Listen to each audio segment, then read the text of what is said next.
welcome to YourTown television program and the second edition of myself hosting the show in our rotating lineup of hosts. And my name is King Grossman.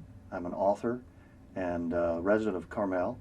And I'm really happy about this show today. All three guests. We'll start with my friend Chuck Banner. And this show is really about the intersection of art and how that can inform us to be better citizens, how that can move us to activism through our creativity in whatever form. And to kind of set the tone for that, I'm going to read us a poem by Wendell Berry. It's called The Contrariness of the Mad Farmer.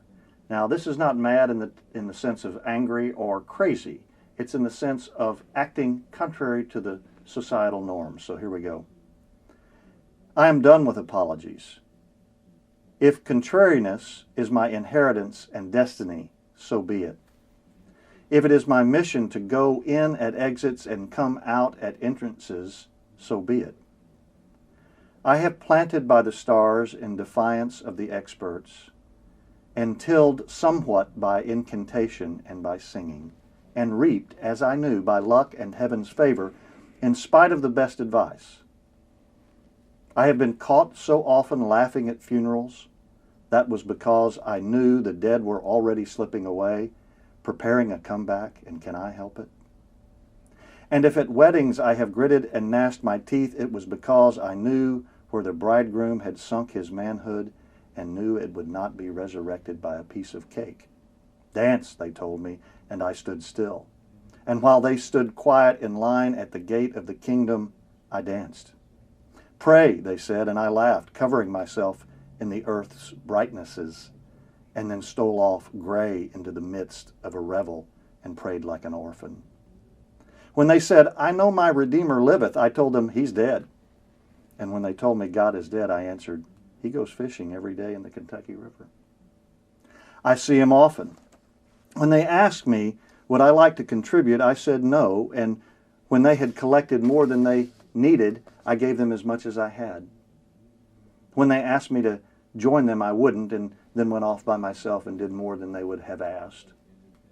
Well then, they said, go and organize the International Brotherhood of Contraries. And I said, did you finish killing everybody who was against peace? So be it. Going against men, I have heard at times a deep harmony thrumming in the mixture. And when they ask me what I say, I don't know. It is not the only or the easiest way to come to the truth. It is one way. So my good friend Chuck Banner, who is a television producer and documentarian, lives this life out. He's a fellow contrarian as far as I'm concerned, in the very best sense of the term. He's the founder and lead producer of Earthstream Media, and it does fabulous work. And we have developed a great friendship in Chuck's activism, and we'll talk about that more in our intersections with Standing Rock and Lakota Sioux and the DAPL pipeline protests. But I want you to get to know Chuck a little more starting out. And he has a rich family history of television production work and a wide and colorful, poignant range of subject matter. So, Chuck, please tell us what initially inspired you, your first remembrances of this work and why it is important to you, and then what sustains you in it as you go forward.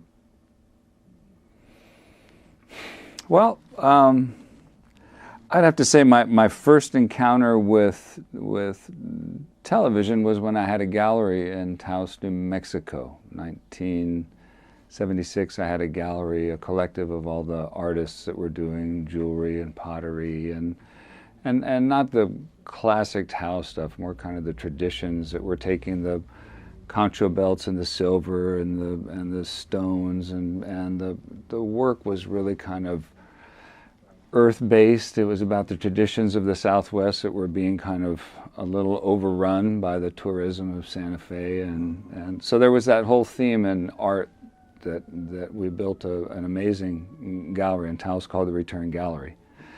And I was partners with Dennis Hopper's brother, David Hopper.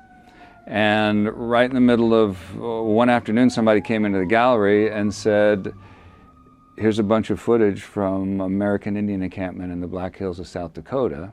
And David, having done film with his brother, was like, let's go. And I was like, okay, let's go.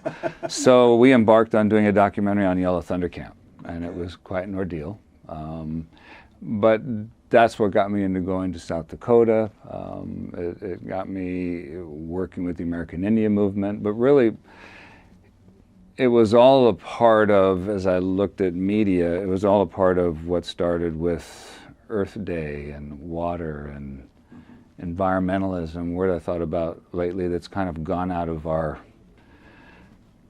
speak is ecology. Mm-hmm. Ecology was like a radical word back then. In the day. If you're into ecology, that was like, that covered it. So, and then the legacy comes from my dad. I mean, my dad was a pioneer in television. He did the first color broadcast in the halls of Congress when they were trying to go from black and white to color. It was about the airwaves and the broadcast signals, and Congress had to approve it, and he actually did the first live broadcast and they had TVs set up in the aisles of Congress. But he was a pioneer doing Candid Camera, Gary Moore, Cal Burnett, Solid Gold, So Star Search. But when I was growing up, I of course, I was, contrary growing up as a young hippie. Which now I'm an old hippie. But younger. It was, I used to say, smile, you're on Candid Camera while your country's going down the tubes. Right. What I learned later when I started working with my dad in 1990, and fortunately got to work with him for like 10, 15 years, was that he was about entertainment. Mm-hmm. He was about telling stories. He was about engaging people. And I learned that, you can't just sit there and run a 10-minute diatribe of Russell Means. Right. You've got to find a way to bring people in. So that's always been my journey, that started with somebody walking through the door. It wasn't something I thought of doing. In fact, I wanted to do anything but television until I got involved working with elders and grandmas and, which is what AIM was about early on. That whole AIM speak was about treaties and water and yes. It was all about ecology, really, but based on their right to have a natural interaction with a real ecology. Yes, yes. Well, I'm glad you walked through those doors. Yeah, because your work is magnificent. And, as you know, I went out to Standing Rock and was there. And on the heels of that, we conversed through all that. Right. But you went out there and went out there with the Romero Institute, or in conjunction with, and your own activism and work, and did some fabulous documentary segments out there. And I'd like for us to take just a second so folks can get an understanding of the quality of your work and the quest in it. It's a great little piece. It's a 3-minute and 10-second clip that really, it's part of a longer thing that I did that's like 19 minutes you can find online, or I forget the length of it once I cut it down, 13 minutes. But it was about the veterans, when the veterans came. So I think it'd be a good thing to look at it. Really, let's take a look at that clip.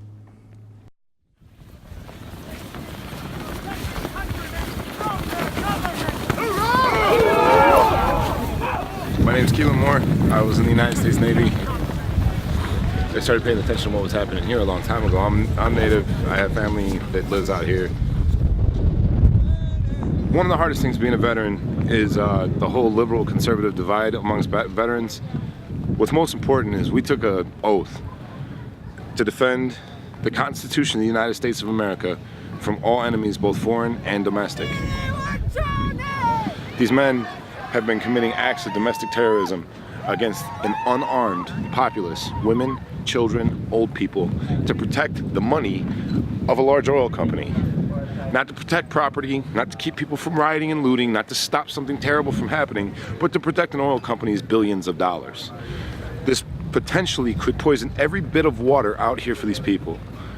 If we don't stand up when we see our country violating its own laws, who is going to? Because it's clear at this point, brothers and sisters, that the police are not going to.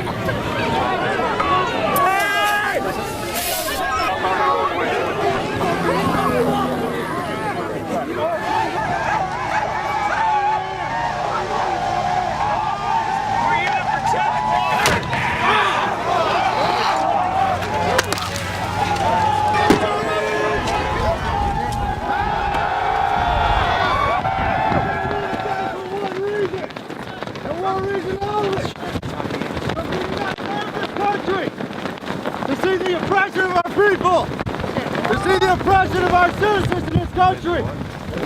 Our brothers and sisters did not die on foreign soil for big companies to collude with the government to steal your land, poison our water. We come here to stand in solidarity with our brothers and sisters. When Donald Trump comes in office, if he attempts to reverse this decision, we'll be back. And I'm hoping that the next time we come out here, we'll be back 5,000, 6,000, 8,000 deep. Because again, if you would like to brutalize people, why don't you brutalize us? If you're so afraid of these women and children and people walking down the street praying, what are you going to do when there's 5,000 veterans standing in front of you? Are you going to brutalize us too? This is over. And we're not going to stand idly by anymore and watch you terrorize our country.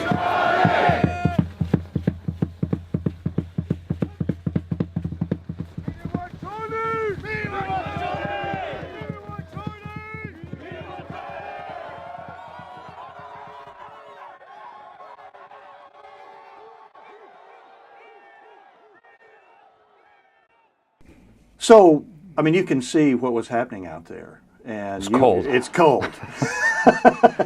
and people are really putting themselves on the line. Cold, and it was soulful. Yes. So what makes Standing Rock a place to stand with? Wow. Well, I think it's a threshold. I think we've reached a threshold. It's almost like what are women's issues these days? When we had the wonderful march after the inauguration, the day after, I watched some segments where like someone asking a woman who was there kind of, well, what are women's issues? Well, anything that has to do with children, anything that has to do with family, anything that has to do with earth, and it's something that I think we're all reaching a threshold. And I think what Standing Rock showed us and is doing is taking a stand that's involved in, almost like Gandhi, where it's behind peace, it's behind love. Here are people getting ready to get arrested and doing stuff, and they're doing it knowing that they're wonderfully on the right side of history. Yes. So completely it's nonviolent. Sure, you're afraid of rubber bullets and guns and dogs and barbed wire and APCs and people that with clubs and stuff that ultimately have been waiting for years to have a good reason to crack somebody's head open, right. whether they want to admit it or not. Mm-hmm. That's a lot of the weird energy. You can feel that tension out there. Feel that tension, but you can see people going, we don't care, yes. Because we're praying, and what else do we have left? We can't mount an insurgent. We can't fight this military, right? And so it's kind of neat. They have no choice but to reinforce what they want to do anyway, which is to pray and hope that somebody wakes up to the insanity of putting a pipeline underneath the only water supply for 12 million people when they leak all the time. I mean, it's just so crazy. Yeah, it is. It's insane. So I think that the threshold that we've reached is, and it's in one of the longer pieces, that we're finally moving beyond the insanity of war and oppression. We just can't have it anymore. Right. And we can't have it environmentally. We can't have it human rights-wise, constitutionally. I mean, how... And I guess with Indian people, it's like, and we've seen it now in our presidency, they're tired of the lies. That's right. And here we have somebody who is a pathological liar. So it's like, ultimately, the country was founded, the treaties were signed, the treaties were broken, all the Indians were thrown onto reservations, which were concentration camps, taking away their language, sent to boarding schools, families split up, given what, white flour and lard and sugar, great diets, good for diabetes, and surviving, and then now just saying, you know, we've had enough of the lies. That's you know, right. you keep, you know, at the point that you're taking our water. Yes. Whereas, you know, we've lived here on Standing Rock for who knows how long because we were confined there. We've survived, we're growing, we're building, and now you want to take our water away. And it's just kind of like, it's enough. It's like Yertle the turtle. Well, and when I was out there, and I know we've talked about this, they also modeled community, real interconnected community. Respect for elders, respect for the environment around you, respect for one another. And it shows a way forward, not just a way to stop something bad. And so, Right. yeah. But they also have their problems. I mean, you can't just start a community when you're dealing with, I mean, you can do it, but you're also bringing in the residual of 500 years or the last 100 years or the last 10 years.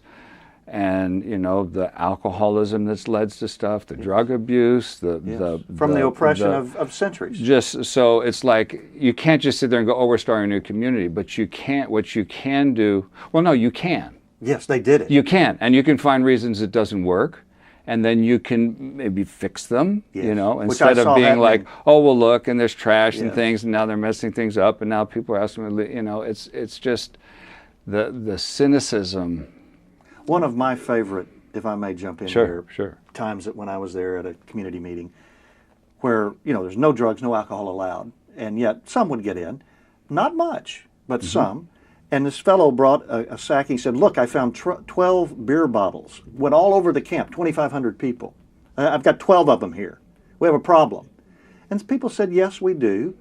But isn't it good that out of 2,500 people, all we can come up with is 12 beer bottles, beer cans? Right. So it's you know, is your glass half empty or half full on that? I found that they did a magnificent job of that, of policing it and inspiring it. Yeah. Right. Yeah. And going back to what I was saying earlier about the you know, having, you know, and here's our national security advisor just got toasted, you know, for the same stuff, lies. Yes. You know, and it's you know, I started working in the stuff that I find the synergy with in as a non-Indian person. Yes. Right, who's worked for quite a long time with Native peoples, is the Pete Seeger came up, and on the very first Earth Day, I saw Pete Seeger when he came up on the boat, and he stopped in Tarrytown, New York, and did a concert. And that's when I became an ecologist. That's when I fell in love with water. Now I've got to interrupt. Yep. Because believe it or not, our time is running out. Got it. And here's what I want to say to you, though, is I want to invite you back on the next segment because we have just scratched the surface. Would you come Sure, back yeah. on the next segment? We really Because have? We have just scratched the surface. Oh, come on. We didn't. Yeah, right. We have all of our questions, and folks, we've gotten through like 1A. Okay, so let's do it. Okay. Okay. Wonderful. Well, thank you for tuning into the first part of our program, and stay with us. We've got 2 more wonderful guests to come this week. Thank you.